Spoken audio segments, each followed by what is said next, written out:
जो पाकिस्तान की सियासत है, अगर आप पाकिस्तान की सियासत को देखें तो आपको ऐसे लगेगी कि जैसे एक रंडी का कोठा होता है ना, उस पर नाचने वाली सियासत है।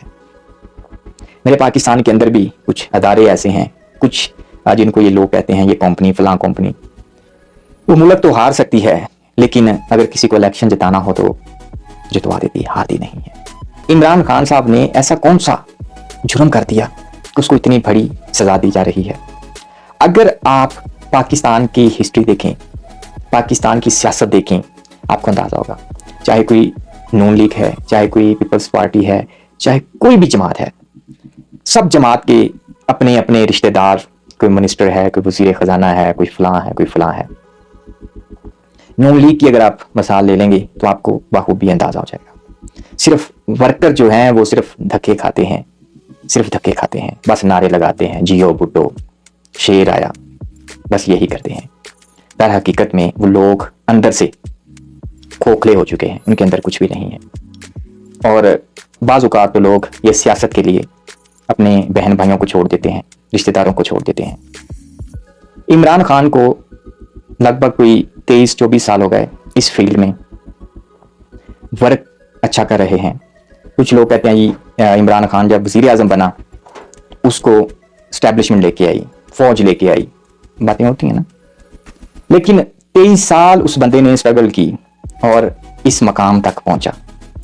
पाकिस्तान का वो वाहिद बंदा है, क्योंकि इमरान खान जैसी जो खसूसियत है ना वो किसी में नहीं है। लोग चाहते हैं कि हम मतलब इमरान खान जैसा फेम लें, लेकिन इमरान खान जैसी खसूसियत किसी में नहीं है। उसने बहुत ज़्यादा स्ट्रगल की और आप देखें उसका कोई मतलब है ही नहीं है। अगर अल्लाह ना करे कि इमरान खान को कुछ हो जाता है, 70 साल की उम्र में पाकिस्तानियों के लिए, नौजवानों के लिए, अपनी कौम के लिए धक्के खा रहा है, जेलों में रंग बिरंगे केसों में पेश हो रहा है। कोई गद्दारी के मुकदमात, कोई दहशतगर्दी के मुकदमात, कोई चोरी के, कोई डकैती के, 200 से ज़्यादा मुकदमात हैं इमरान खान पर। और ये भी तारीख में पहली दफ़ा हुआ है कि एक शख्स पर, आप कोई भी पाकिस्तान का सियासतदान देख लें, किसी पर भी 2, 4, 5 केस तो हो सकते हैं, 200 केस किसी बंदे पर नहीं हो सकता। ये इमरान खान को ही एजाज़ मिला है 200 केस का। और ये बातें यहाँ ख़त्म नहीं होंगी। ये जो आने वाली नस्लें हैं 100 साल तक तारीखों में लिखा जाएगा, इमरान खान पर किताबों में लिखा जाएगा। ये भागा नहीं है, वरना इमरान खान कुछ पैसे लेके, बल्कि पैसे लेके वहाँ बाहर के मुल्कों में, लंदन, यूरोप, यूके में जाके अच्छी जिंदगी बसर कर सकता है। उसके बच्चे हैं, उनके पास जा सकता है। ये वाहद ऐसा बंदा है। और ऐसे लीडर बहुत कम आए हैं, बहुत कम आए हैं। आप तारीख उठा के देखें, जेल में बैठा वो शख्स सब पे भारी है। ये इलेक्शन के दिन चल रहे हैं और जो पाकिस्तान का जो सरबराह है, जिसको कहते हैं इलेक्शन कमीशन, बल्कि जिसको वो मुंशी कहने पर भी FIR हो जाती है, ये पाकिस्तान के कैसे मुखलस हो सकते हैं? क्या ये मुखलसाना तौर पे इलेक्शन कर सकते हैं? क्या ये किसी के साथ, ये सिर्फ एक पार्टी को या अपने बड़ों को खुश करने में लगे हुए हैं? जो शुरू से इमरान खान साहब कहते आ रहे थे लंदन प्लान, लंदन प्लान। अब उसने जो फैसला किया, पाकिस्तान तरीके इंसाफ का जो मतलब इंतखाबी निशान है, जो इन्होंने इलेक्शन करवाए हैं, वो ठीक नहीं है।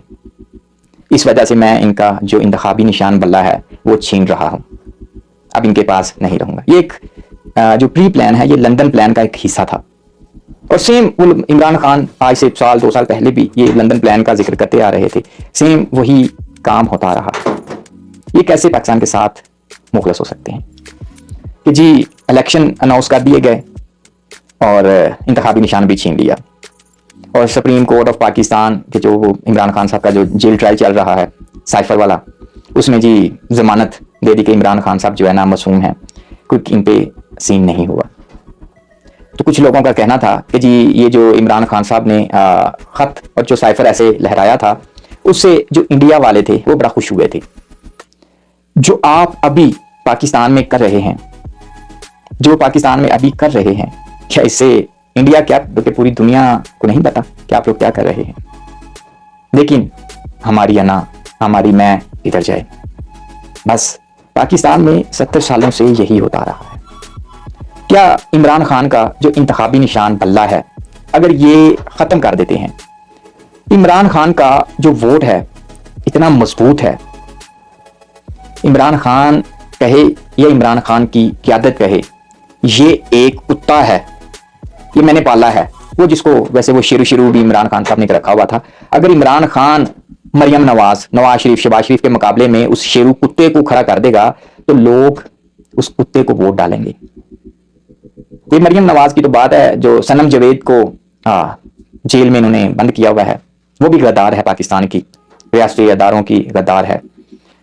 मरियम नवाज के मुकाबले में एक साइड पे अगर मरियम नवाज को खड़ा कर दिया जाए और एक साइड पे सिर्फ कागज पर लिख दिया जाए सनम जवेद, तो लोग उस कागज को वोट डालेंगे। इमरान खान पाकिस्तान का एक मकबूल तरीन लीडर है, बल्कि मजबूत तरीन लीडर है। ऐसे लीडर सालों साल बाद पैदा होते हैं। उसने पाकिस्तान में बहुत सारी कुर्बानियां दी हैं। पाकिस्तान में कैंसर हॉस्पिटल नहीं है, इमरान खान साहब ने वो बनाया। पाकिस्तान में टॉप की यूनिवर्सिटी नहीं, इमरान खान ने वो बनाई। पाकिस्तान के अंदर गद्दार लोग भी पाए जाते हैं। पाकिस्तान के अंदर दोगला पुलिसी, जमीर फरोश लोग भी हैं, जो चंद पैसों की खातर, चंद कौड़ियों की खातर अपने जमीर बेच देते हैं। अब जो हालात हैं, जो इमरान खान साहब के साथ जो खड़े हुए हैं, मजबूती के साथ डट के खड़े हुए हैं, अब पता चलना है कौन किसके साथ वफादार कितना है। जो जमीर फरोश लोग थे, जो लोटे टैप लोग थे, जिन्होंने चंद ओहदों के लिए, चंद पैसों के लिए अपने जमीर बेच दिए, ये जहांगीर तरीन, अलीम खान, ये जितने भी अदर लोटे भागे हैं, असल में ये टाउट हैं। पाकिस्तान तब तक तरक्की नहीं कर सकता पाकिस्तान जब तक पाकिस्तान के अंदर अच्छी गवर्नेंस नहीं आएगी। गवर्नेंस ऐसे तो नहीं आ जाएगी, ये साथ अगर लोटे आ जाते हैं फलां, तो गवर्नेंस कभी भी नहीं है। हर बंदे ने अपना अपना फायदा देखना है। जहांगीर तरीन है, अलीम खान, इन्होंने अपना फायदा देखना है, भाई मेरी चीनी की मिलें चल रही हैं, मुझे ये फायदा आ रहा है, ये फायदा आ रहा है। जिसने अपना फायदा देखना है उसने ही चलना है। मुखलस लोग बहुत कम होते हैं। कहते हैं ना कि अगर 1000 आपके दोस्त है ना, उसमें सिर्फ 5 दोस्त आपके मुखलस हों, तो आपको जो 95% लोग हैं ना, उनका फर्क नहीं पड़ता।